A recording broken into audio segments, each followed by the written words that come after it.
2025ஆம் ஆண்டு நடைபெற்ற குடிமைப்பணி தேர்வில் அகில இந்திய அளவில் 953ஆம் இடம் எடுத்து சாதனை படைச்சிருக்காரு கோயம்புத்தூரை சேர்ந்த திரு சஞ்சய் அவர்கள்.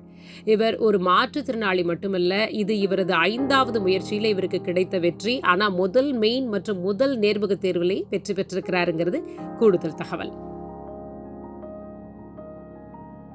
எல்லாத்துக்கும் வணக்கம். என் பேர் சஞ்சய்.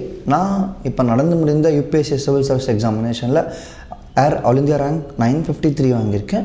என்னோடய ஆப்ஷனல் பேப்பர் பார்த்திங்கன்னா சோஷியாலஜி. ஸோ நான் சோஷியாலஜி ஃபஸ்ட்டு ஏன் எடுத்தேன் அப்படின்னா, ஃபஸ்ட்டு சப்ஜெக்டில் இருந்த interest, second availability of resources, third என்னால் எக்ஸாமில் வந்து ப்ராப்பராக வந்து கண்டென்ட் ப்ரெசென்ட் பண்ண முடிஞ்சது. ஸோ இது மூணும் பார்த்திங்கன்னா ஜிஎஸ்டில் வந்து அது நிறையா இடத்துல வந்துட்டு ஓவர்லேப் ஆச்சு. ஸோ இதெல்லாம் நான் கன்சிடர் பண்ணி தான் சோஷியாலஜி எடுத்தேன். ஸோ என்னோடய சோஷியாலஜி ப்ரிப்பரேஷன் பொறுத்த வரையும் நான் எங்கேயும் கிளாஸ்லாம் போகல ஸ்டார்டிங்கில். ஏன்னா எனக்கு ஆல்ரெடி நான் சொன்ன மாதிரி எனக்கு கிளாஸ் ப்ராப்பராக கேட்காததுனால எனக்கு கிளாஸ்லாம் போகல. ஸோ நான் வந்து சங்கர ஏஎஸ் அகாடமியில் ரஜிதா மேம்னு ஒருத்தங்க இருக்காங்க. மேம் கிட்ட வந்து பர்சனலாக எனக்கு சப்போர்ட் கொடுத்தாங்க. மேம் எப்படி ஒரு சோஷியாலஜி படிக்கணும், என்ன படிக்கணும், எந்த புக்கு நம்ம பார்க்கணும், இந்த மாதிரி எனக்கு சப்போர்ட் பண்ணாங்க. ஸோ ஸ்டார்டிங்கில் என்ன பண்ணுவேன்னா, நான் மேமை போய் மீட் பண்ணுவேன். மேம் ஒவ்வொரு கான்செப்டும் எனக்கு சொல்லிக் கொடுப்பாங்க, எந்த மாதிரி படிக்கணும் அப்படின்னு எனக்கு கொஞ்சம் எக்ஸ்பிளைன் பண்ணிடுவாங்க.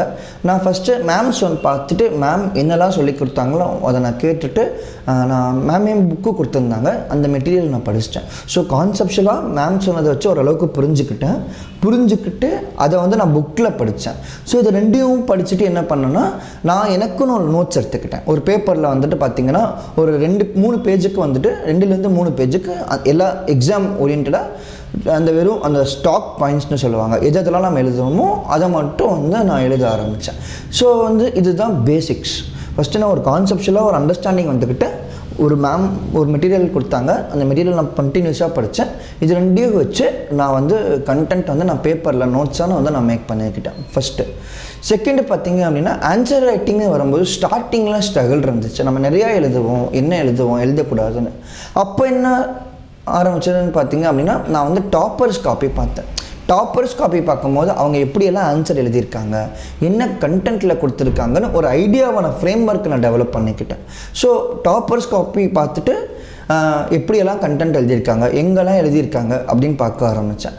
ஸோ அதை பார்த்துட்டு என்ன பண்ண ஆரம்பித்தேன்னா, நான் டெஸ்ட் எழுத ஆரம்பித்தேன். ஸோ நான் படித்த கண்டென்ட்டை வச்சுட்டு டாப்பர்ஸ் காப்பியில் இருக்கக்கூடிய ஐடியா எப்படியெல்லாம் ஸ்ட்ரக்சரைஸ் பண்ணியிருக்காங்க, என்னெல்லாம் கண்டென்ட் வச்சுருக்காங்கன்னு சொல்லிட்டு நான் டெஸ்ட் எழுத ஆரம்பித்தேன். இப்படி எழுத ஆரம்பிக்கும் போது பார்த்திங்க அப்படின்னா எனக்கு ஓவர் த பீரியட் எனக்கு ஸ்கோர் வந்து எனக்கு வந்து ஓரளவு கம்ஃபர்டபுளாக வந்துச்சு.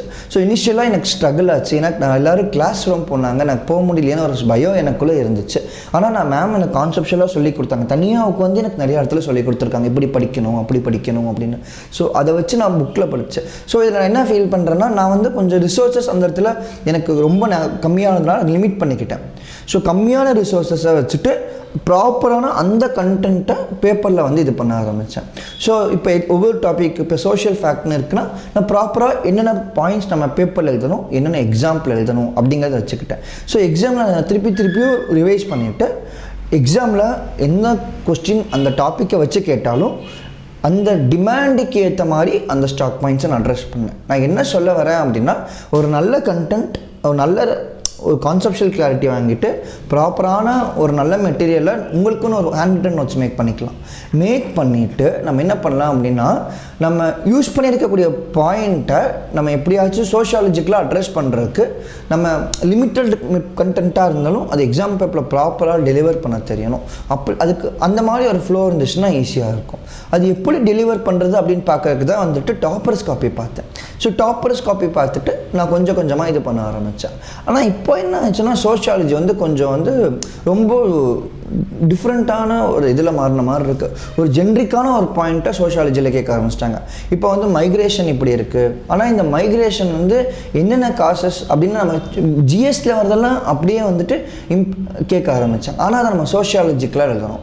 அப்போ சோஷியாலஜிக்கலாக எழுதும் போது என்ன ஆச்சுன்னா, நம்ம கான்செப்ஷுவல் கிளாரிட்டி அங்கே நமக்கு கிடைச்ச கான்செப்ஷுவல் கிளாரிட்டி இருந்துச்சுன்னா ஒவ்வொரு கான்செப்டையும் நம்ம இங்கே அப்ளை பண்ணி நீங்கள் சொல்ல வரதை சப்ஸ்டான்ஷியேட் பண்ண முடியும். ஸோ இந்த மாதிரி தான் எனக்கு சோஷியாலஜி இருந்துச்சு. சோஷியாலஜி ஒரே ஒரு கான்செப்ஷுவல் கிளாரிட்டி மேம்கிட்ட வாங்கிட்டேன். ஒரே ஒரு கண்டென்ட் மேம் கொடுத்த மெட்டீரியலில் படித்தேன், ப்ராப்பராக நோட்ஸ் எடுத்தேன். இதை மூணையும் போக டாப்பர்ஸ் காப்பி பார்த்தேன். டாப்பர்ஸ் காப்பி வந்து ஒரு கோல்டு மெயின் மாதிரி, நமக்கு எங்கே கிடைக்கும் என்ன பண்ணணும் அப்படின்னு எனக்கு ஹெல்ப் பண்ணுச்சு. அப்புறம் இப்போது இதெல்லாம் வந்து எனக்கு வந்து ரொம்ப சப்போர்ட் ஆன மாதிரி எனக்கு ஃபீல் ஆச்சு. வீடியோ உங்களுக்கு பிடிச்சிருந்தா லைக் பண்ணுங்க, ஷேர் பண்ணுங்க, சப்ஸ்கிரைப் பண்ணுங்க, கமெண்ட் பண்ணுங்க, பெல் ஐக்கன் பிரஸ் பண்ண மறந்து போயிடாதீங்க. அப்பதான் நாங்கள் போஸ்ட் பண்ற வீடியோவோட நோட்டிஃபிகேஷன் உங்களுக்கு வரும்.